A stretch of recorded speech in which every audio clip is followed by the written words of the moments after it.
aposto que a vizinhança deve estar de plantão reclamando sobre isso. Aquelas fofoqueiras. Vou dar uma olhadinha no blog. Vamos ver se tem alguma coisa lá da vizinhança. É bem provável que elas tenham colocado alguma coisa aqui no nosso blog. Vamos logar. Tomara que a internet esteja boa em casa, né? Legal, maravilha. Dando uma olhadinha no blog, principalmente aqui nessa parte da dengue, vamos ver se o pessoal colocou alguns comentários. Poxa, a internet está legal, mas o PC não está ajudando hoje. Vamos ver aqui. Isso é o processador, né? Aqui eu sabia. Está aqui, ó, Letícia Helena, Juliana, Márcio Santana, rapaz, até os homens, quem diria, hein? Ninguém escapa. Pô, tem até um comentário aqui da Sandra Helena. Quero saber mais sobre as precauções contra a dengue. Como combater, como evitar? Boa pergunta, né? Será que a prefeitura ou a Secretaria de Saúde está fazendo alguma coisa? Vamos ver se no Face a gente encontra, né? Pode ser uma alternativa. Todo mundo no Face hoje. Vamos ver. Pô, tem aqui, ó, Deilson Silva, cara. Pô, esse cara é uma comédia, hein? Aqui, ó, Luigi. O Luigi trabalha na Secretaria de Saúde e colocou aqui um comentário. Vamos dar uma olhada no que foi que ele colocou. Opa, o Luigi fez uma grande contribuição. O Luigi colocou aqui para a gente, caro cidadão, use esse site para contribuir com a Secretaria de Saúde e reduzir os casos de dengue na região. E conforme eu clico aqui no link, eu já tenho um mapa da região. Gente, isso é fantástico. Com o mapa da região, deixa eu ver se eu consigo visualizar aqui a minha casa. Vamos chegar um pouco mais próximo. Gente, está aqui a minha rua, a minha casa, com a casa das fofoqueiras de plantão. E do lado aqui de casa eu tenho um terreno baldio. Eu vou sinalizar para que a gente tenha isso solucionado, principalmente o pessoal vá até lá, porque terreno baldio é pneu com água e aquelas tranqueiras todas que a gente já sabe. Vamos sinalizar esse terreno. Como é que será que eu faço isso, gente? Não deve ser muito difícil, né? Bom, aqui tem um editar e eu creio que eu possa colocar um ponto aqui para identificar. Vamos colocar um ponto aqui na área. Aqui eu clico. Deve estar carregando. Deixa eu ver aqui de novo. Clique para colocar um ponto. Aqui eu consigo marcar o terreno. Bom, eu vou colocar a descrição como terreno baldio para que a Secretaria de Saúde, né, no caso o Luigi, consiga visualizar. E também vou colocar aqui o meu nome, porque como eu sou conhecido na comunidade, inclusive vou colocar o meu blog também. Quem sabe a gente possa ajudar alguma coisa. Então, vou colocar o meu blog, .pg.com.br.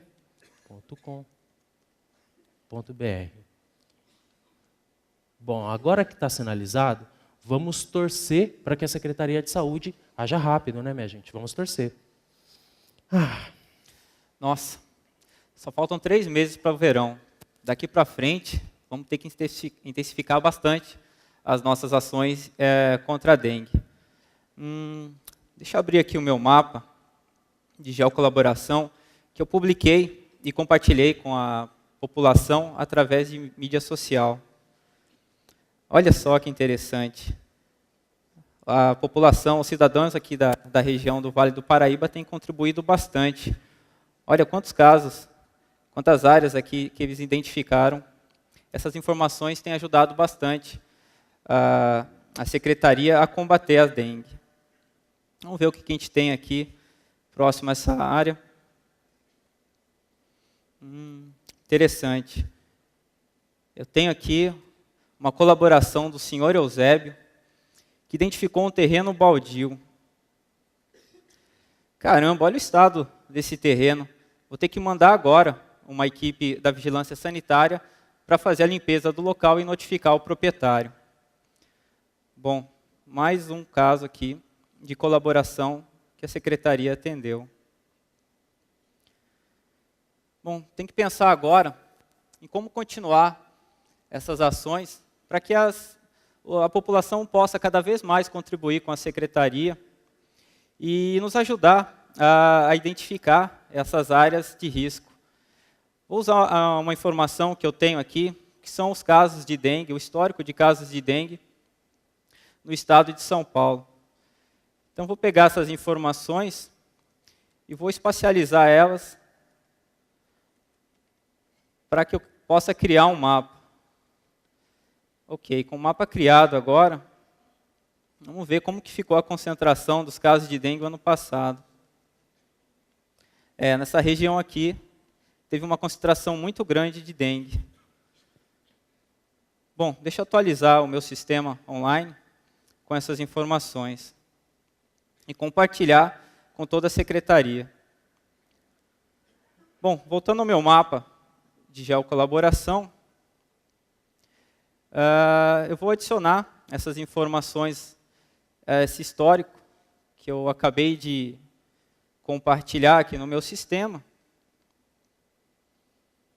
E realmente eu consigo ver que teve muitos casos de dengue no estado inteiro. Essa informação aqui não está legal. Acho que eu consigo melhorar um pouquinho para ficar mais fácil do cidadão, quando acessar esse mapa, poder consultar essas informações e conseguir acompanhar a evolução dos casos de dengue.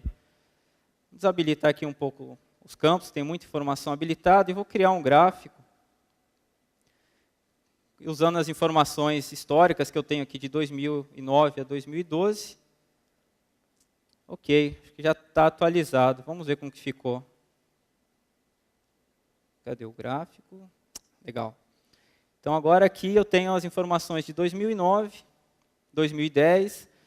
É interessante, como 2012, os casos de dengue na cidade aqui de São Pedro já está diminuindo. E com isso, os cidadãos vão conseguir consultar de uma forma muito mais fácil agora a informação.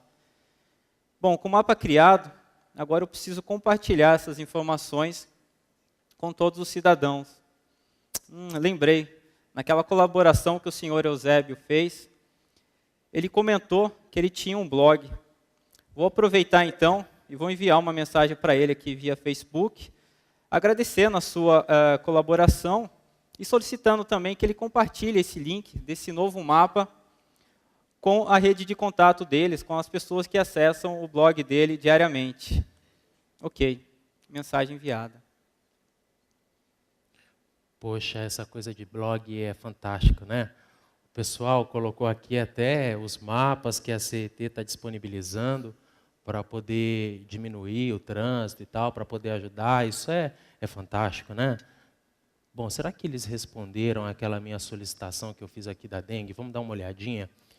Provavelmente deve ter lá no Face. O Luíde já respondeu, olha que maravilha. Prezado senhor Eusébio, agradecemos seu contato.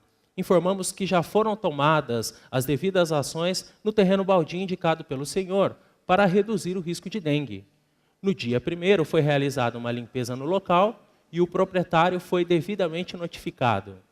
Pedimos também o seu apoio para divulgar um mapa com a distribuição dos casos de dengue no estado de São Paulo. Agradecemos pela colaboração. Nossa, isso é ótimo, fantástico, problema resolvido. Eu vou colocar isso aqui no meu blog agora. Poxa vida, a população tem que saber, a comunidade tem que saber desse tipo de melhoria aqui na região. Vou colocar essa informação já no blog.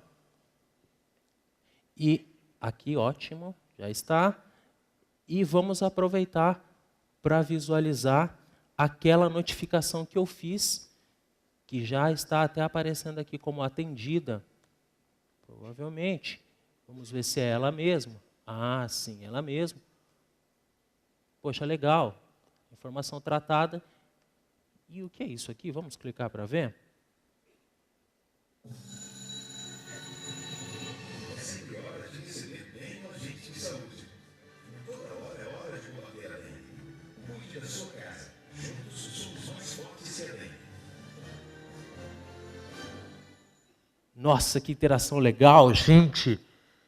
Poxa vida, se todo mundo fizesse esse trabalho, a gente poderia melhorar o nosso país. Bom, eu estou fazendo a minha parte. E vocês estão fazendo a de vocês? Ô, vamos jogar hoje o jogo? Vamos. Nossa, demorou. Aqui, ó, Fortaleza. Eu sei que aqui no Brasil. Isso. Aê. Próximo. Estados Unidos. Nossa, errou legal agora. Foi muito longe. Indonésia? Onde que fica? Acho que fica na Ásia aqui, olha. Nossa, mas não carrega, meu Deus. Não carrega, né? Vai. A gente vai aqui. Acho que é aqui. Muito longe. É. Próximo. Canadá. Vancouver. Deve ser aqui, olha. Por aí. Aqui, ó. Aê, consegui. África do Sul. África. Vem. Aí. Deve ser aqui, olha. Pretória. Olha os dois ali. Aí, Tava procurando passou. eles lá na sala. Olá, meninos. Oi, O professora. que vocês estão fazendo? A gente tá jogando já o jogo. Já o jogo? É assim. Ele dá um local e você tem que Aham. clicar o mais rápido possível e mais perto possível ainda do Quase, hein? local. Nossa, Solicitada. deixa eu ver se o Thomas é bom mesmo. Vai, Thomas. Aí. Granquino, Estados 50 Unidos. quilômetros. Bom, hein? Casa. Vai, Lu. Deixa eu ver você. Casa Mila, Espanha. Casa Mila, Espanha. Sei que Ih, Espanha tá fica acabando o aqui. tempo. Tá acabando. Clica. Vai, Não, Lu. Nossa, em Barcelona. Nossa, você foi bem longe agora, hein? Vai, Dessa Ti. Vai, Thiago. Onde fica? Wisman. E Não. quase. Ó, você foi quase, hein? Foi pertinho. Quase. É, vocês estão bem. Estão bem. Vai, Deixa eu ver, Lucas, vem cá ver, vem cá. Deixa eu ver. Tá quente. No Uzbequistão. Uzbequistão. Onde fica isso? Professora, professora, deixa eu aproveitar esse Oi. momento para mostrar o nosso projeto que nós temos na nossa escola, que é o seguinte. Os alunos do 6º ao 9º ano usam do programa ArquiGIS para elaborar mapas, que depois eles usam para estudar. A gente compartilhou alguns dos mapas aqui no portal da nossa escola. Só vou ter que ir lá no portal.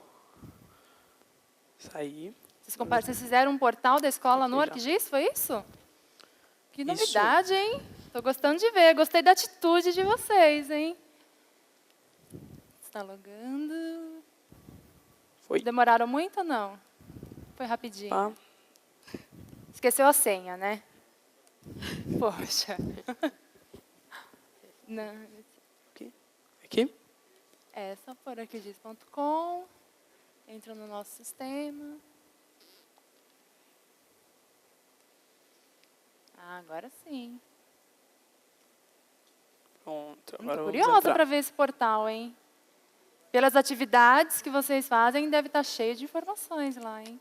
A gente compartilhou alguns dos mapas que a gente fez há pouco tempo. Na aula mesmo? Isso mesmo. Você lembra quantas visualizações teve na última vez que a gente entrou? Tinha bastantes ou poucas visualizações? Eu não Os lembro. Eu mapas? acho que foram um pouco mais de... 30? Por aí, né? Por aí. Ó. Eu não lembro. Deixa eu abrir aqui. Esse mapa da África, do IDH da África. Esse mapa a gente fez há pouco tempo. Ele mostra o IDH de todos os países africanos. E a conclusão que a gente pode tirar é que a África setentrional, onde se localiza o deserto do Saara, tem onde são os melhores índices de IDH da África. E a África subsaariana, que é toda a área abaixo do deserto do Saara, é a área com menores índices de IDH do mundo. Olha que 26 interessante. dos países com menores índices de IDH ficam na África subsaariana. Triste, né, professora? Nossa, demais. Muito ruim. Muito bom, gostei da iniciativa. Antes que eu me esqueça, É. uma vez por ano, os alunos têm o GIS Day, que é um dia que a gente se dedica totalmente à geografia, vamos para um local e fazemos atividades. Vocês vão para Muito campo, legal. né? Vamos. Legal, muito bom. Inclusive, existem muitos brasileiros que utilizam a geografia para ajudar a vida das pessoas. E vocês sabem aonde vocês podem encontrar um pouquinho dessas histórias e desses cases? Aonde? Não. Não? Onde? Aqui, no EuEsri. Fica aqui.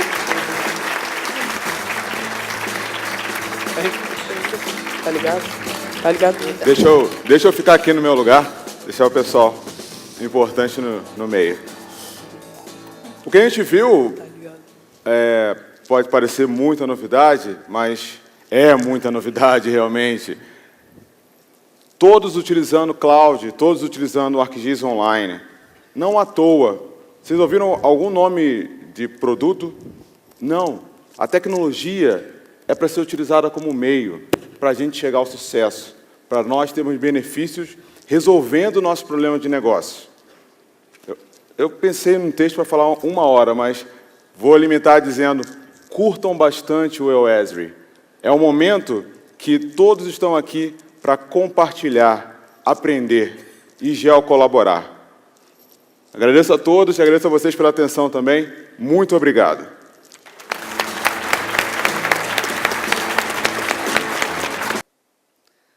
Okay, everyone, I'm so excited to be here. I've always wanted to come visit Brazil.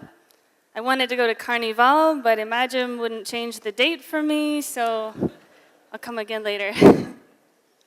Well, we have some pretty exciting technology to show to you today. I loved the presentation that Imagine did and with the students. And you've already seen how GIS can really become a central part of what you work and how you can work together as a team and solve problems together. So what I'm going to start with today is digging a little deeper into how you can use ArcGIS Online to collaborate together. Can you hear me okay? Okay. Because really, we work so hard to put together our maps. And there's no point in working that hard if we can't share it and have everyone else take advantage of it, work as a team. So let's start with my first example here. This is this is problems with my mouse. 1 second, please.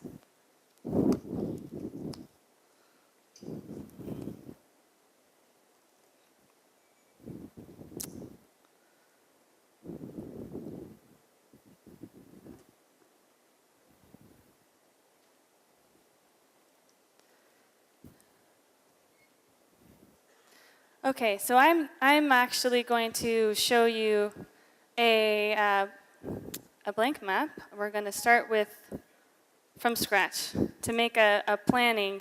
So I'm going to symbolize if I was going to plan for the 2016 Olympics in Rio, what would I do to basically create a map, share it with the rest of the community, with the rest of the planning organization, and manage this huge event?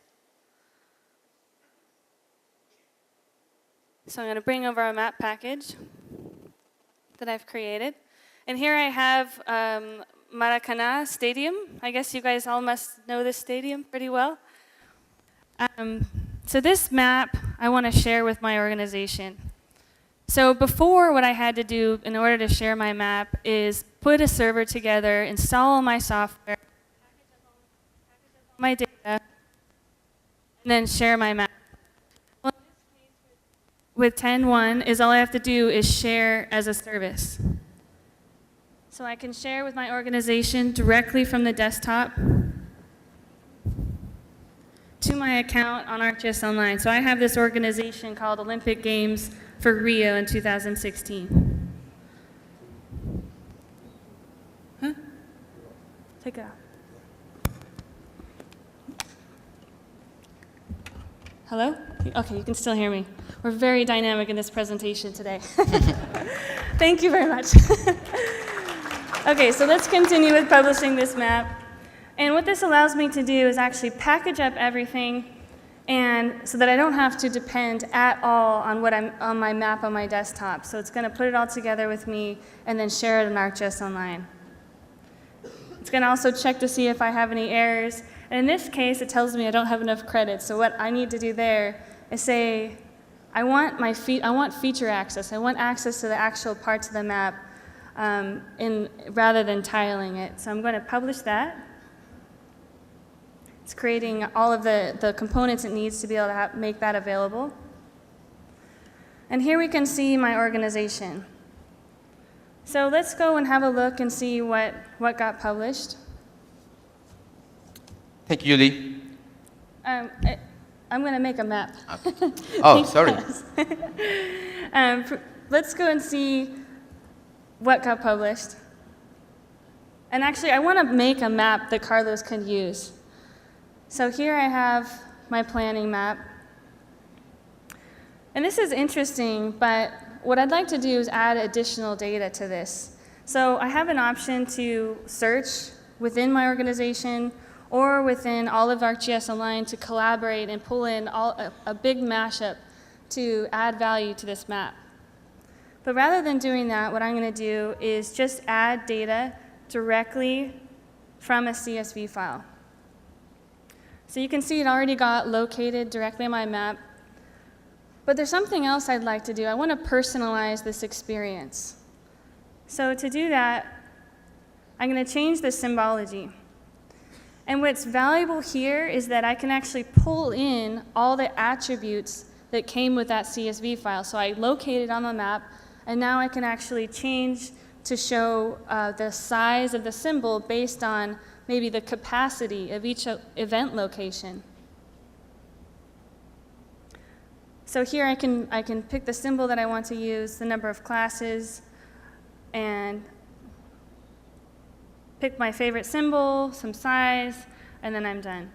So here we can see we're symbolizing each of the event locations based on the size.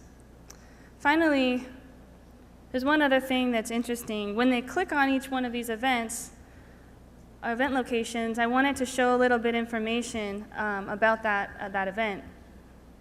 So here I can configure what I'm going to show and even add a photo that will be displayed when they click on the event. So let's also get that from the CSV file and save that. So now when I click on one of these guys, I can see the information about the event, and let's see if this photo loads. Maybe that one doesn't have a photo. It's loading very slowly, but you get the idea. So what's important here is that I can save my map. And now this map becomes something that can be used across the whole organization, the whole platform of ArcGIS. So I'm going to go ahead and make that, save it, and then I can share it very easily. Okay, let's save it. So you can see I have a few different options here. Something that I think is really exciting is I can embed it in Facebook, I can put it in my blog, but something that's new is this ability to use application templates. That means that I don't need to write a single line of code. I can select one of these templates, and now I can even publish it directly in ArcGIS Online so that I don't ever need to download anything. I don't need a server. Basically, I've done this whole experience by uploading my map, sharing it, and now creating an experience for my users to use this application. So I'm going to select this social media application and publish it. And this is a social media venue.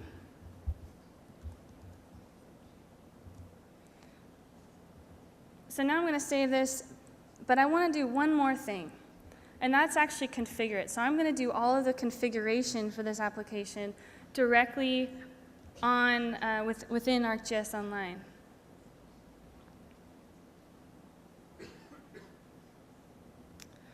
Okay, one of the features that this particular template has is the ability to geocode. So I want to be able to geocode within Brazil, so I'll configure that. And I also, this is going to pull in Twitter feeds, Flickr, YouTube videos. And something that's really interesting now is that I can use humans as sensors to better understand an area. So I can see what is everyone saying around this event location. So I can see what's the state of, is everything okay? What are people excited about? So I'm going to use the word stadium.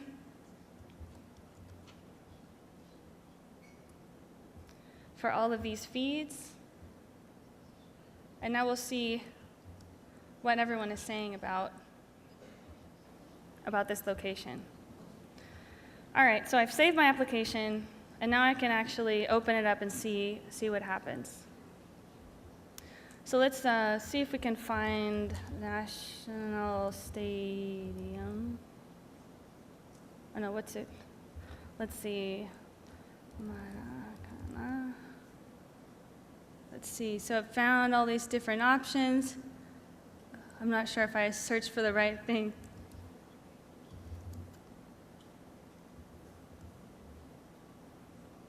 Okay, I found it. Woohoo! So you can see there's pulled in several different feeds, Twitter. So I've basically pulled in my own planning information. I've pulled in event locations so I can share that. And now I have what is all of the public saying about my map. And now what I can do is have Carlos help me out so that he can use the same map that I've created in the field to update it with current information and contribute to this overall planning effort. So Carlos? Thank you, Julie. Bom dia, meu nome é Carlos, eu sou colombiano, eu moro em Califórnia e trabalho para a EuEsri. That's all what I know to say in Portuguese, but I am learning. Today, I will play the role as a GIS analyst in the field. So my mission is to support this special event and notify my organization of every activity that happens in the field. And this is one of the challenges that we face as a GIS professionals every day, make our information more available in the office and in the field.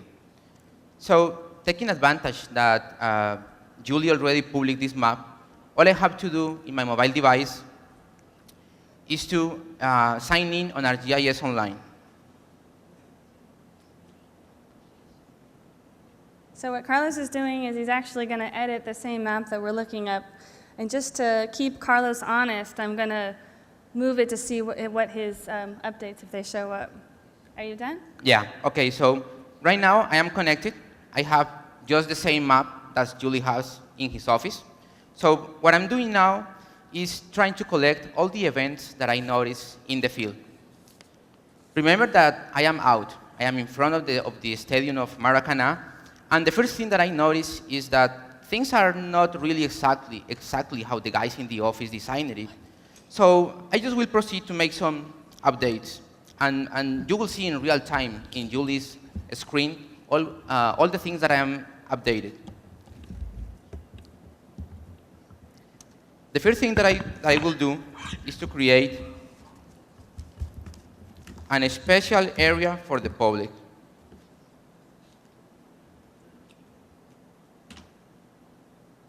Okay, let's have a look. By the meantime, I will add another feature. I will even take a picture. I will take a picture of both of you. Okay. Now I will sync my map to the office. And Julie will see all that I am doing right now. Okay, there's Carlos's. He was telling the truth. It is there. So now I can see the information that he added here and then a photo that he just took. Oh, yeah. Looks like everybody's looking nice today. Okay, well, Carlos, you did a great job by adding that extra feature to my map. But I'd like it if you could update our website so that the rest of the public can see the map that we've created. Sure. Well, now I'm back from the field to the office, and I have this new task. Okay, so I need to create a map and share with the public. And this map is very important because we want that both citizens and tourists know the exact location of each Olympic venue and know all the important places around them: restaurants, hospitals, police stations, etc. Now I know that our GIS Online portal is a great place to start. And I'm sure that we have at least a couple of maps that I can use to finish my task. So let us start with the gallery map in order to see what we have in the office. Okay. Now I know that we have a couple of maps that will be that I will use to complete this task. So let us start with this one. This one has all the venues in Rio that will support the Olympic Games. Now I can continue with my search, and I like to explore now all the content inside my organization groups. All that I need to do is search my groups, search for the content, and as you can see, I found a couple of maps that probably I can use. All I need to do is add the new content to this map. Okay, now I have the venues, I have restaurants, hospitals. Now that my map is complete, I just need is to save it.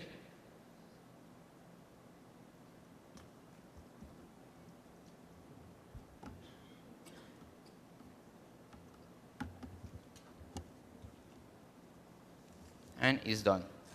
The final part of my task is to click on the embedded map in order to add it to the website. I just click in the embedded button. I select all the functionalities that I like that the map has. I can even define the size of the map. Finally, I just need to go to the web page.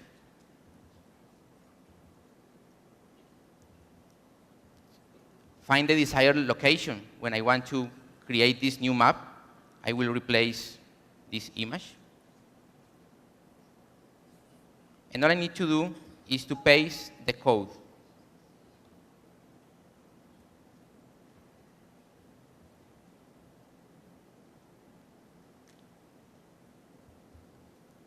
Okay, done. So let's take a look at the final result. This is my public web page. This is my new web map. And as you can see, it works and it behaves just the same that it did in ArcGIS Online. It's a live map. So in summary, what I've done is to create a simple and intelligent web map. I've embedded it in our organization site, and I also made it available to the public in general. What it used to take me hours, I just finished it in less than 5 minutes. This is really incredible, don't you think? Back to you, Julie. I think it is incredible, Carlos. Okay, now I'd like to continue and move on to one of the most remarkable enhancements in ArcGIS 10.1, and it is the full support of LiDAR information. ArcGIS 10.1 unlocks LiDAR data. LiDAR is kind of like radar. It sees through trees, and it measures topographic surfaces. By integrating directly LiDAR with ArcGIS, it means that we have the power to visualize LiDAR information and to do analytics. So to help illustrate how ArcGIS maximizes the value of the LiDAR, I'm going to show you a few examples. Okay. So let's go to some port facility. The first product that we obtain with LiDAR is a very detailed, it's a very detailed flat concrete slab. But that's because LiDAR let us classify the different elements. But we know that LiDAR has a lot of more information. To access to that information, now we use the new last dataset toolbar. And all I need to do is to turn it on all the LiDAR information. And as the LiDAR comes in, we will start to notice the chips, the cranes, the stacks of containers, and we can even get more information out by using the new profile tool, which let us even count the number of containers in each stack. This is really amazing. This is new information in ArcGIS with LiDAR. Now let's go to another area. In this area, I didn't have my LiDAR uploaded yet. So right now, what I'm going to do is add 14 million of points of LiDAR. And all I need to do is drag and drop this file. Let's zoom to this area. Okay, so this is a chipyard. And right now, the LiDAR is being rendered using the elevation data that is inside the last file. But we can also switch to look at the classification codes that is also inside the last files. This helps us distinguish between the buildings, the trees, the ground, and so forth. One thing that you might notice here in the center is that there is an area that looks like it hasn't been classified. So let's fix it. We will zoom.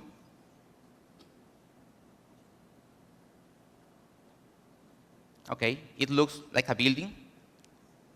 So again, we will use the profile tool.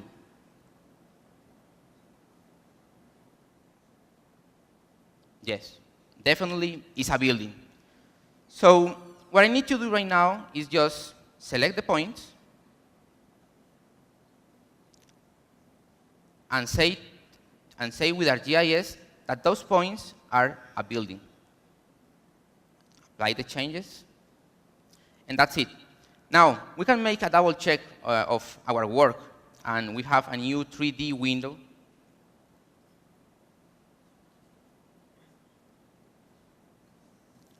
I just want to make sure that I covered all the building. And yeah, it looks pretty good. So again, I just edited tens of thousands of points in just a few clicks, helping us get more information out of our LiDAR in 3 minutes. You just saw it, right? The last thing that I want to show you is how we visualize LiDAR in 3D. So let me switch to ArcScene, which is a great application for doing analysis and visualization of 3D data. This example shows you an area that was recently affected by a flood.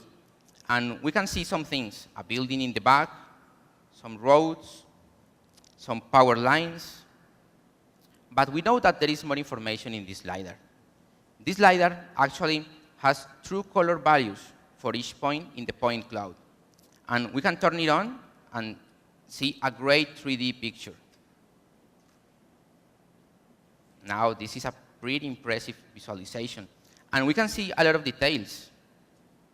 We can even evaluate the damages of the bridge, of the roads.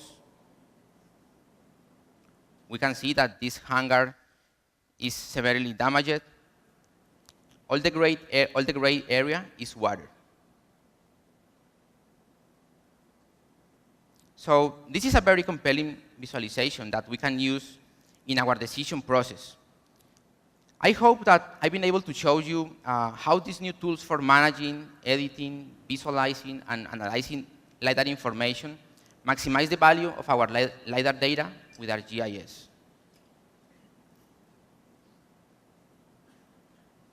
Okay, during all morning, we saw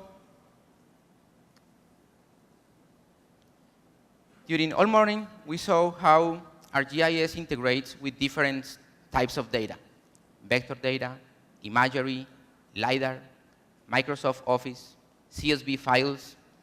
But how about if our GIS can support high-definition video? And I'm not just talking about referencing the video.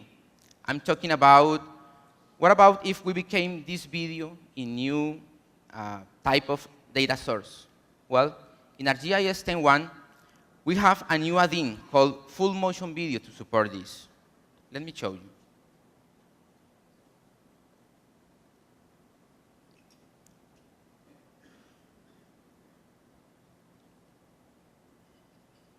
Okay. This add-in let us manage all the video from our flights. For example, we flew over some burn areas, and you can see how this video might be useful for performing damage assessments, especially in remote areas. We also capture some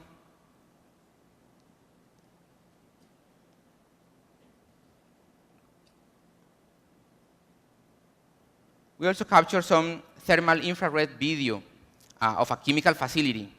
As we take a look at this chemical facility, let's see how we actually can begin to integrate this video into our GIS system. So you notice that there is a couple of pieces of information which is captured on the video. The reason we have this information is actually captured as part of the video stream. So as we are playing it back, we grab that information and we can place it on the map. So now that we have this information, let's see how we can exploit it. Let's go to some area in our facility.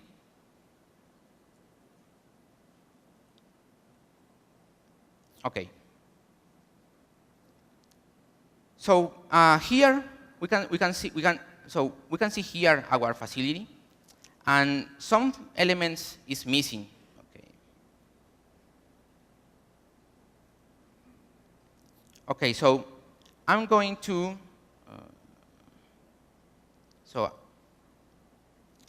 capture the location of this green container.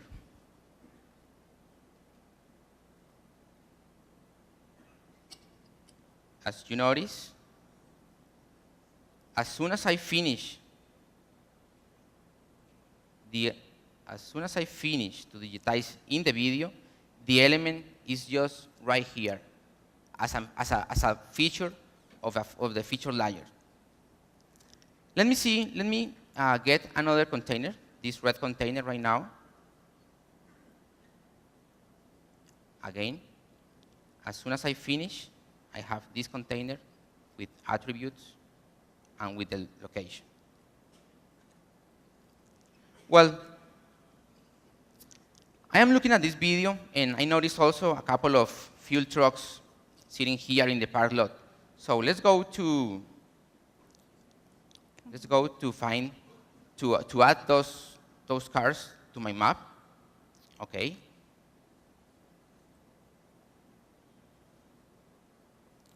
Since these are standard ArcGIS features, we can use also our analysis tools in order to make some validation. Right now, I'm going to use this little geoprocessing tool in order to find what is the safety area around those trucks.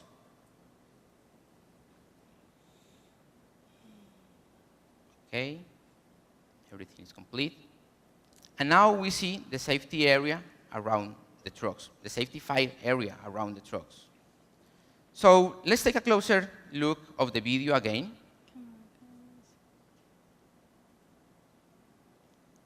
Okay, now we see a white pickup truck and it's driving toward the gate.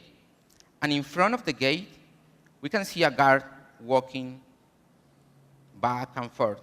We are going to go ahead and take a closer look at this guard.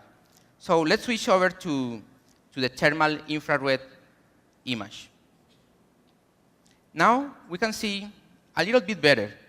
He got something in his hand. Oh yeah, he's smoking. He got a cigarette in his hand. He flicked his cigarette on the ground right next to all those fuel trucks. This is unbelievable. You saw that, right? And this is incredible.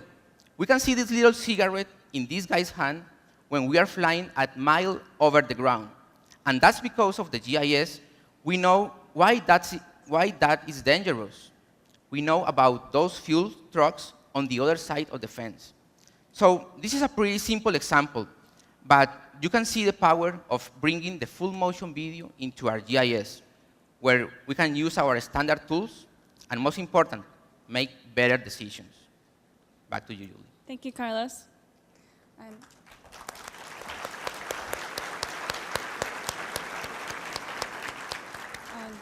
My screen, please. Number 2, please. So we've all got a lot of work to do. Well, does anyone not have a lot of work to do? They could help me. We're all very busy. So what we really need to do is to work together. And it's becoming more and more important to take very complex, powerful GIS technology and putting it through a very simple workflow that everyone can take advantage of.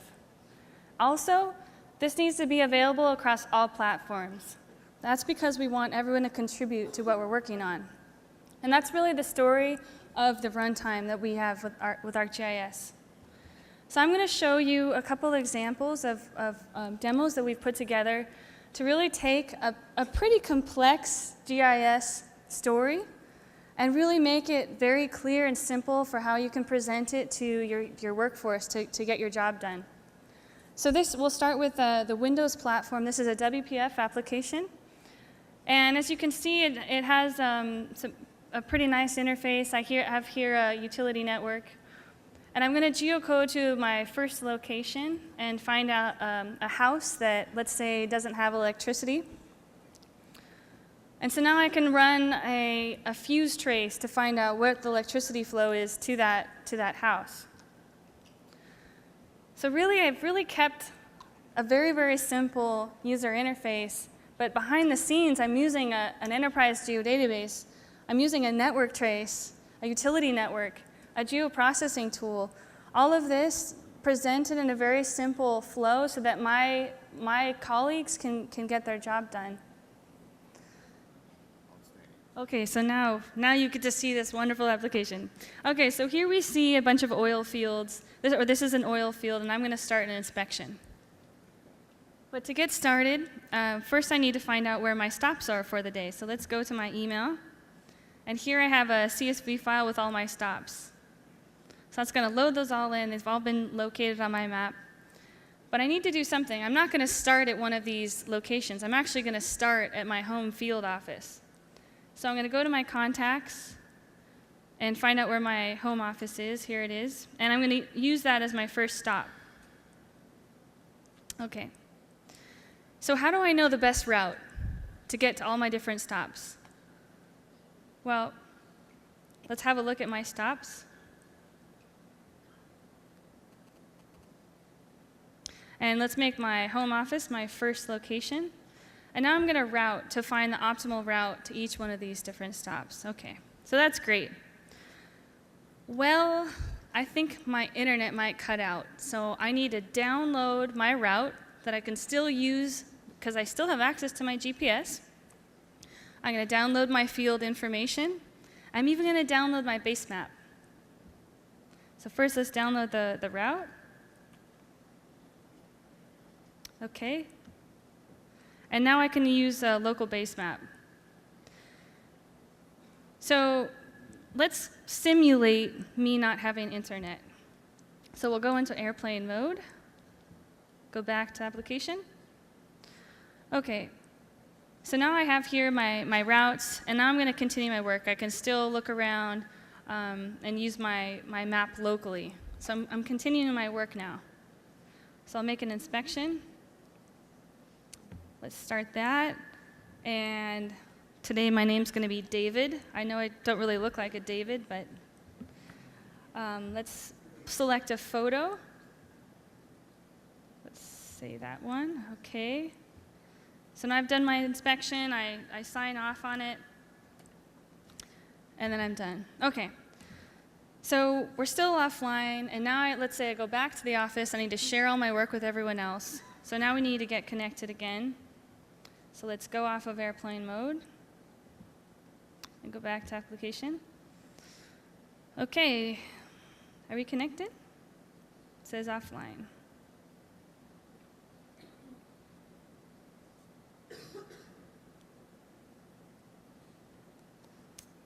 Unable to connect to network. And 3D, traditionally, we've had 3D for a while. We've had 3D analysis on the desktop. You could do a view shed. You could do a volume analysis. There's a lot you can do right now. But the thing that we're working on is really making 3D available everywhere. So that means your mobile devices. That means Linux and Windows. It's going to be everywhere. So this first demo is just a visualization, but imagine doing this and then having all of the analysis capabilities built into on your iPad or everywhere. Has anyone been to San Francisco before? Carlos? No, No? not Okay, yet. well, let's go right now. And there's a reason why we're doing this before lunch. I hope you all can handle this movement of the map. It's going to go a little fast.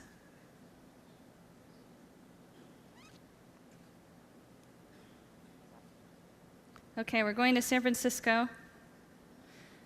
And here we have all the buildings visualized. And I can interact with it by moving around. And so now Carlos can get a preview of San Francisco that he might want to visit later. So it's actually a pretty exciting experience. So I invite you all to watch us. I think next spring you'll be pretty excited with some of the 3D work that we'll be presenting. To conclude with the runtime portion, I think what I'd like to say is that the story about runtime is really taking all of this complex analysis and visualization that the GIS professional is giving to everyone, and taking that and making a very streamlined, focused workflow to enable all of your colleagues that can help you out and continue the work that you're doing. And so that's really what we're doing with runtime and making that available on all platforms. Okay, back to Carlos. So we're going to talk about the top 10 most important updates for 10.1. Thank you, Julie. Okay, the next demonstration is one of my favorite, and it's one of the users' favorite also.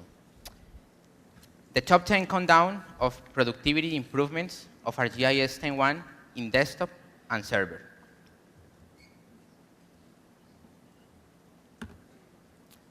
Ranking number 10 in the ArcGIS for server and desktop countdown is labeling. Many of you are familiar with the standard labeling engine in ArcGIS. It will allow you to display text on your maps. While this engine is okay for many, it won't be enough for the most challenging maps.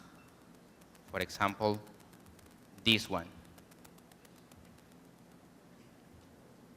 You can tell I have some missing labels and other posting problems here.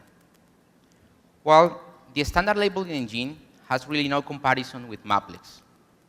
Maplex is an advanced rule-based text placement engine. It will allow you to create more beautiful maps and, of course, get rid of many of these issues you would see with this standard label engine. The reason for this is that Maplex leverages many options. Hold on a second.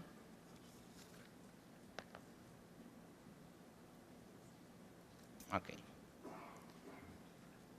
The reason for this is because Maplex has many options that you can control the label positions. You can set conflict resolution rules, and also assign fitting strategies for your text. The news in 10.1 is that you can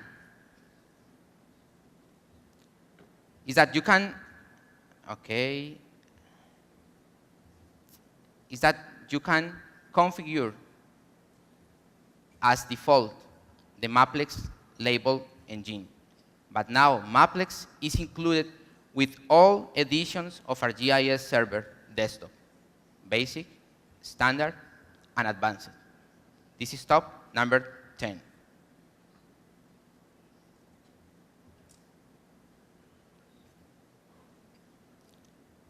Number 9 is about better legends. And watch out if you create map books. Legends, as you know, today are statics.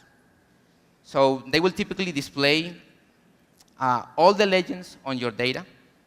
But in 10.1, however, we can play a little bit and we can make a little trick. So let's select this. So with this, we will be able to make sure that all classes displayed in your legend are just exactly the ones that you are showing in your map. Please take attention to this area.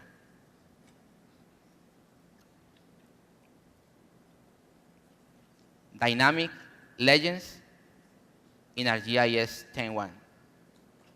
Yeah, it's really awesome. I know you like it.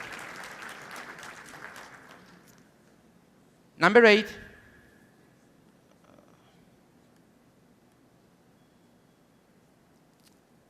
8, is representative of many desktop engagement to make your life much easier. Say you want to set the coordinate systems of your map. Up until 10.1, you will need to navigate over 4,967 different coordinate systems that we ship in this software. But now, in ArcGIS 10.1, you can simply type in a keyword such as UTM. Oh yeah.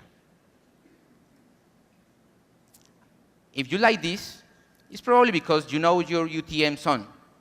But for those like us that don't, I'm going to use the new spatial filter capability.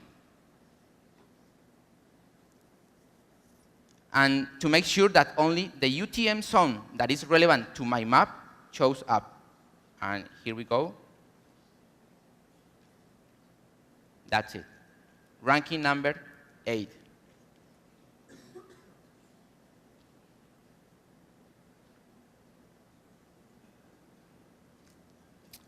Number 7 is about editing enhancement in ArcGIS desktop. I'm going to share with you a couple of things. The first one, this is my favorite tool in the editing environment in 10.1. It's called Align to Shape. Let me show you how it works.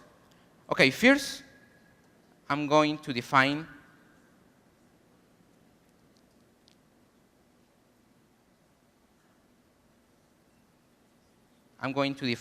one reference. Oh, hold on. No. First, I'm going to define the reference shape. Okay.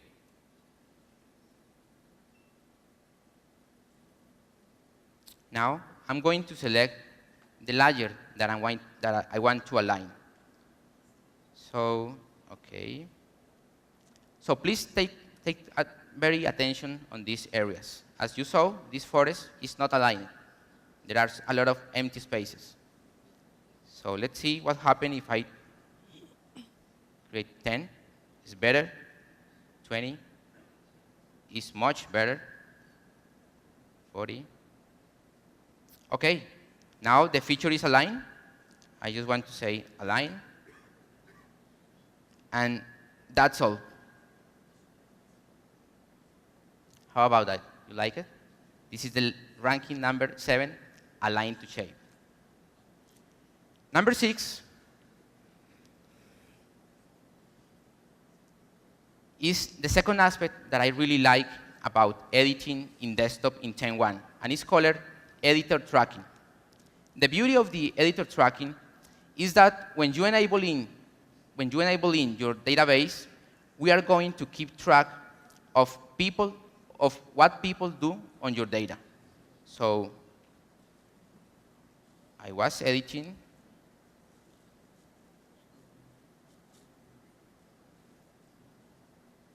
Okay.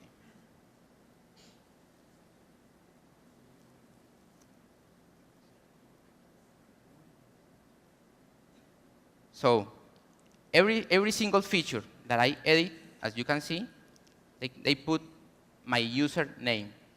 So now in ArcGIS 10.1, you will know who modified your features. Oh, sorry. Now, and it's not, oh, sorry. And it's not also this. You can also know the time and date of the last edition in your database. So you can have track of every single modification of your data. Top number 6. Now let's continue the next 5 countdown with Julie. Thank you, Carlos. My number 2, please. Okay, so now we're getting to my favorite part. This desktop stuff's really exciting, but really I'm a server girl, so we're going to talk server for the next 5. So number 5 is really talking about a better server. That's because the performance has greatly been increased. It's 64-bit native. It's installed and configured so much easier. I can't wait to show you more. I have a session later today. We're going to go really deep into all of the new things with server, the new architecture, the performance, and we're going to see a little bit more of how this will be different. Also the deployment patterns, there's a lot more that you can take advantage of. So that's number 5 is the new and better server. Okay, so number 4. Number 4 is actually pretty neat too. Number 4 is all about dynamic rendering. So I don't know if you guys have created 100 different maps out of the same data source before because you wanted to symbolize it in a few different ways. Maybe you needed to make a few different thematic maps. Maybe you wanted to pull in some layers in some places and pull data from other places. Well, now with dynamic maps, on the fly, you can say, okay, give me this map and render it with these colors. And this is all done on the server side. So basically, you don't have to pull down thousands of different geometries. You can actually tell the server, okay, I want you to draw these layers from this data source with these different colors, and it's all done on the fly. So I can pull out whatever features I want, pull in different indicators, and this is actually something you can do even from a file. I could upload a CSV file, and I'm not going to do it because it takes some time. I'll do it in the session later. But I can pull in a CSV file and then combine that data with my service and then render that dynamically. So this is all a very much dynamic environment. If you're familiar with ArcIMS, it's a similar concept of that dynamic workflow using ArcGIS Server. Okay, so number 3. This is number 3 is performance. So we've really enhanced performance. And that's just because the native 64-bit server, we've really rewritten the whole thing to run faster. It's also a lot more scalable. So what we're going to look at now is just to compare. This is side by side. This is a version 10 server and a version 10.1. And we're just going to do a very simple viewshed analysis to see the difference in time it takes. You can see 10.1 finished quite a bit quicker. So there's a lot more different tools we can look at, but this is really raster analysis on the fly. You can see the performance difference between the two. This is also a performance demo that I'd like to show. It's actually taking advantage of a few different things. First of all, it's actually calculating and taking a sum of all the points in the map. There's 150,000 maps, features displayed on this map dynamically right now. So as I zoom in, you'll see the charts updating. So it's all happening dynamically. So to appreciate the performance, and hopefully it behaves, as I start drawing this feature, it's all being calculated. So what you're actually not seeing and what's happening behind the scenes is that rather than doing a query and doing all my maths to calculate statistics on this data, I'm actually just asking the database to give me the statistics of this data. So it's actually just returning to me what's the total number of customers, or if I change it to the total number of revenue. All this can be done server-side, these statistics calculated, so that I don't need to pull everything to the client and calculate everything myself. So this is really a huge performance enhancement, and we'll look at this as well later on today. Okay, so I think we're on number 2, and this actually is a very important enhancement for, do we have any developers out there in the audience? Developers? Okay, we have some. Who has implemented printing in the past? I have, and it took me a while. It was a lot of work before, and so this was the number 1 request that we had, is to improve the printing experience. So out of box, now it comes with a high quality printing service. I can completely customize the format and layout of my printout. I could lock it to any scale I want. Let's just say hello to Carlos to make sure he's still paying attention to my presentation.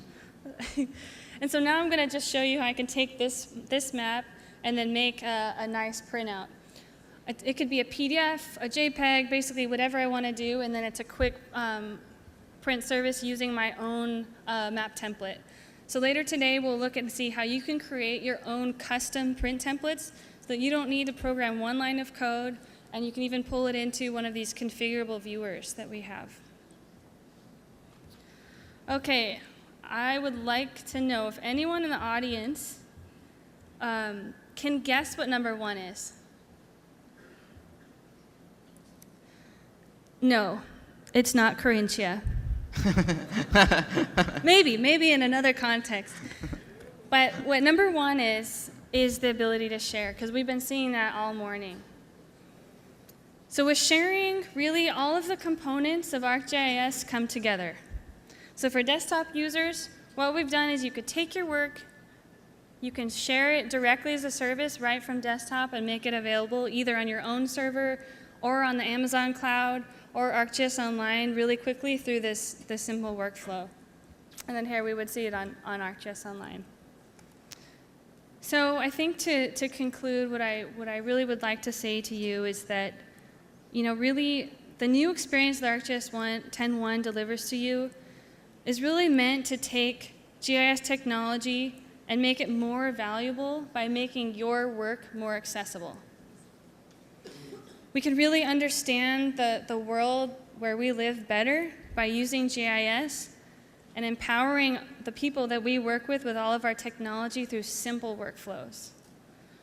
So I would like to invite everyone to please come to Carlos and I and to Imagine, and we would really love to discuss your ideas you have, answer any questions that you might have, and please come to our sessions later on to look at this technology in more detail. And thank you so much for having us here. Thank you.